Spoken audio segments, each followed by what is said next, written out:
1.5 years ago, my working life was fundamentally changed. That was when I was one of only 3 people who started working on and, well, for me more importantly even, using an early prototype of what would become GitHub Copilot, which is an AI pair programmer. That's an AI for coding. And I do a fair amount of coding. And it's totally changed the way I do it. It's made me faster. It's unlocked new languages for me. I've enhanced my repertoire of patterns. And I'm even getting more better at documenting and writing documentation just so that Copilot can help me better. And I think this is an excellent showcase for a conference with the motto of software powering the digital future, because Copilot is certainly empowering me already.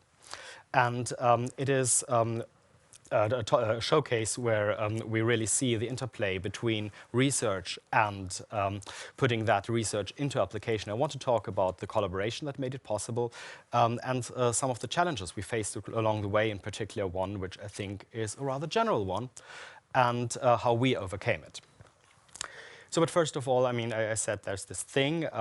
It started 18 months ago, and there were 3 people on it, and now there's tens of thousands of users every day. So what is it? What is GitHub Copilot? I mentioned that it's an AI pair programmer, so it helps you write code. Now, the actual creation of code, that usually takes place within some kind of editor or IDE, so that's where Copilot resides. It sits there as a plugin in your IDE, and it's all the time on the lookout of situations where it can contribute to your coding, and then makes suggestions which the user either accepts or rejects, or maybe they take it and edit a little bit.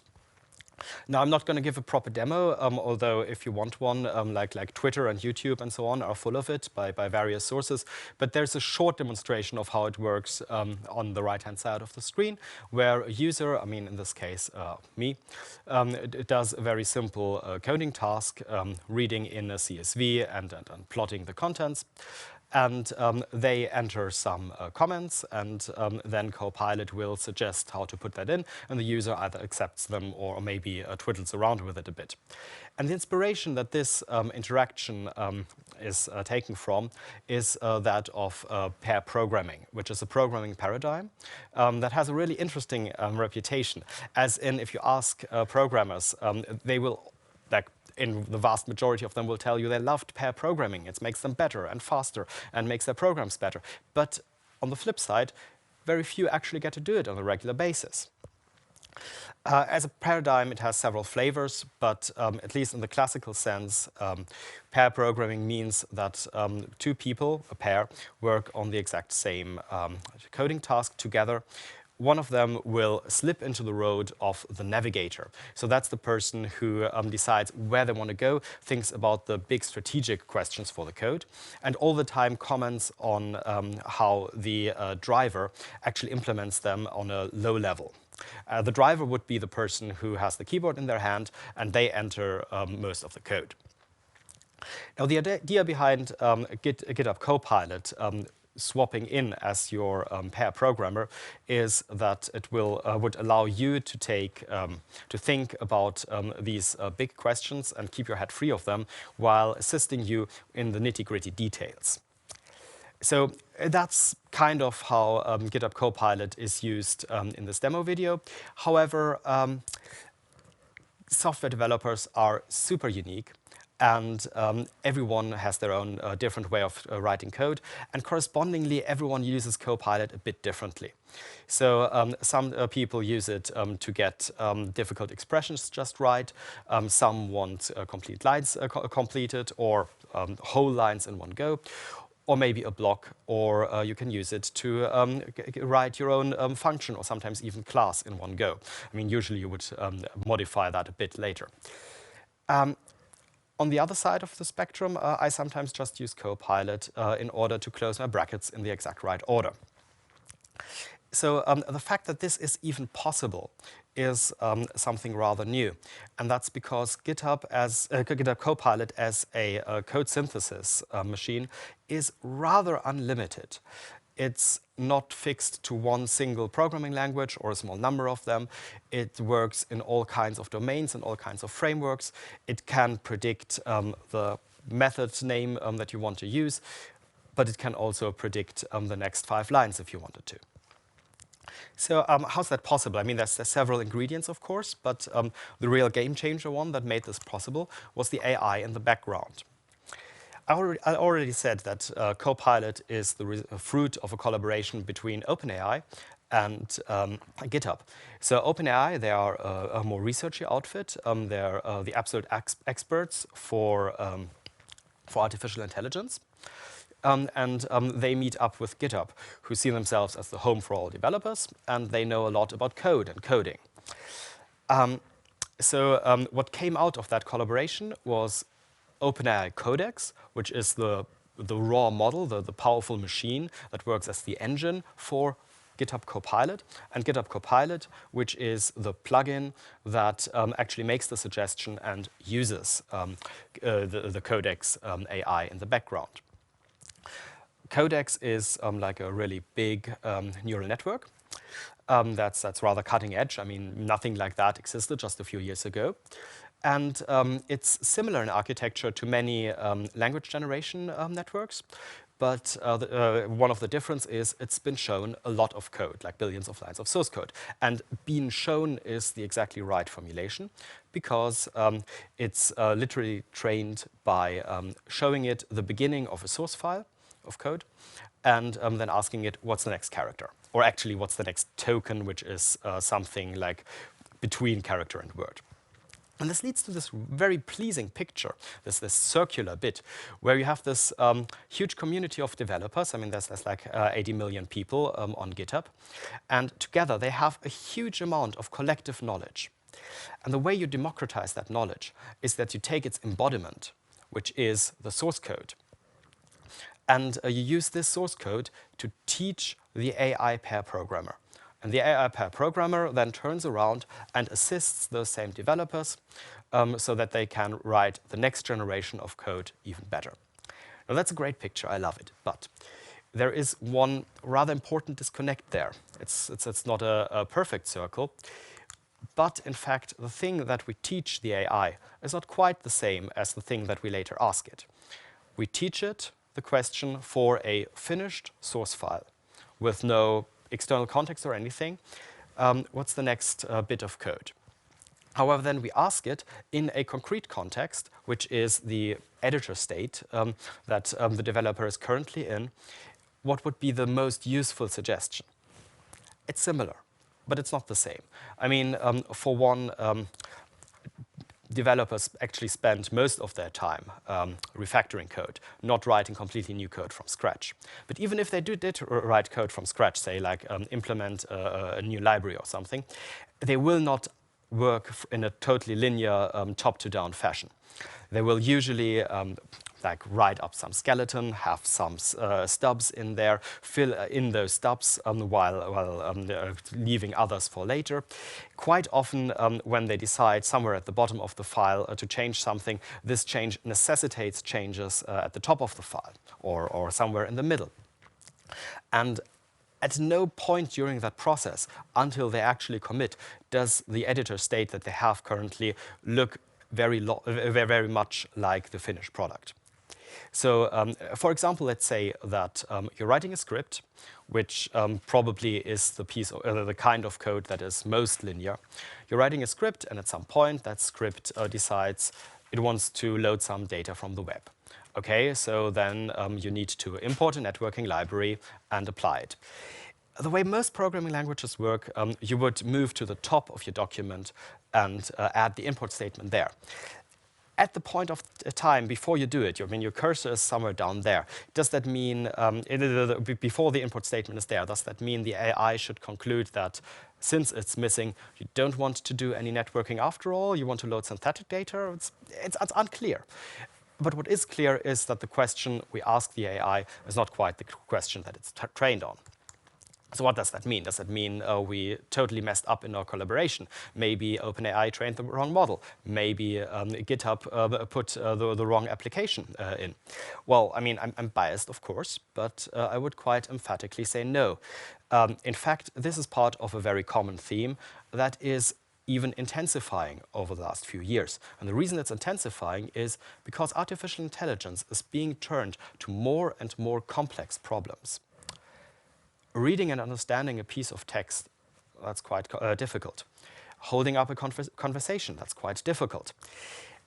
Software development, that's incredibly difficult. It's something that trained human experts who've got decades of experience still need to concentrate a lot and think about a lot in order to get right. And for an AI to have even a prayer at contributing something useful there, it really needs a huge amount of neural processing power. And that kind of means size. Now, I come from a tradition of small to medium, very handcrafted machine learning models that fit the domain perfectly from their neural architecture standpoint, and who've got training data where you went through great lengths to have no data shift at all between the training and the application. And that's all very bespoke and nice.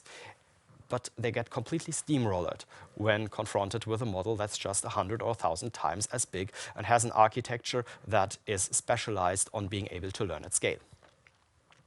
And correspondingly, so in this graph, which just describes the size of language models, the cutting-edge models, they get bigger and bigger, and they are already quite big.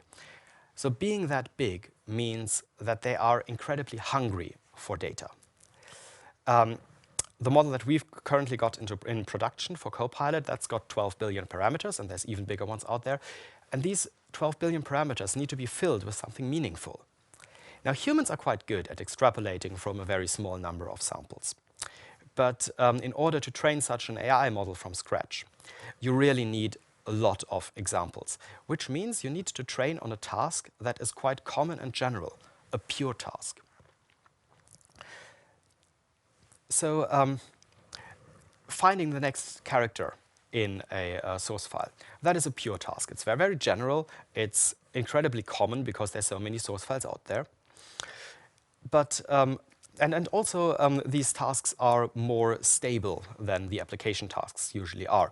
Code written 10 years ago is still useful to learn from even today, whereas editor tooling changes all the time. So for the actual application task, what's the perfect suggestion at this point in time, that changes. I mean, and along comes a game changer like Copilot and then would invalidate its own training data. But more simply put, you just can't get enough data there. I mean, even if you have 100 software developers who agree to spend their whole time on coming up with scenarios of this is an example editor state and this is what I would consider the best and most useful suggestion, you can let them run for centuries and you still don't have anywhere near enough data. Also, models trained on pure tasks are more general in their usability. So, for example, even in Copilot, we use codecs not just to generate the completions, but also for things like Copilot Labs, where you can do translation between different programming languages, for example, using the same engine. So, training on a pure task and putting that into application in a slightly different way, that's actually something very useful and common. And it does mean, however, that you need to take care to acknowledge and address that problem, either by making the AI fit the application somehow, or making the application fit the AI, by things like including the context that is in your editor, maybe the context from the rest of the project, maybe bits of the editor file below your cursor, things like that. Some kind of pre-processing or prompt crafting. But how can you properly explore and optimize that prompt crafting? Well, I mean, what I found is that what's quite useful often is if you can find some kind of stepping stone that is halfway between your pure task and your application. So it should be close enough to your application task. What's the most sensible, in this case, what's the most sensible suggestion in an editor in the whole context? So that whatever you have in between is still meaningful for the application task. It should also be a task that is similar to the training task in the sense that you can actually scale it quite well. It needs to be a task in order to facilitate exploration that can be scaled. And I would argue that quite often big applications like this need to spend a lot of time to find a good such stepping stone task, which is in between. And if they can find it, it's really useful and it can unlock a lot of development opportunities for them. So the stepping stone task that we found is what we call the harness. And it comes from a rather basic idea, which is we were just looking and asking ourselves, what's the unique property of our domain? Our domain is code, and the big difference between code and, say, natural language is that you can run code. So interestingly, that's something that is not made use of in the pure task. I mean, just predicting the next character, that has nothing to do with runtime behavior. It's looking for exact matches. And in general, I mean, those small parts that they are not runnable on their own. On the other hand, in the application task, you can't run that either, because what people have in their editor at any given moment in time will probably not even compile. But even if it will compile, it will probably not yet do the same thing, the right thing, until the development process is actually finished. And in that case, you turn off your IDE. However, there are many runnable software projects out there. And in fact, GitHub itself is a treasure trove for runnable software projects. There's many tens of millions of them out there, and new ones are being added every day. So we can use those and turn them into tasks that are kind of in between the pure task and the final application task. So because there are so many repositories, even if you filter down aggressively, only look at like interesting repositories, or maybe just filter down to one specific language or something, you still got tens of thousands of them left.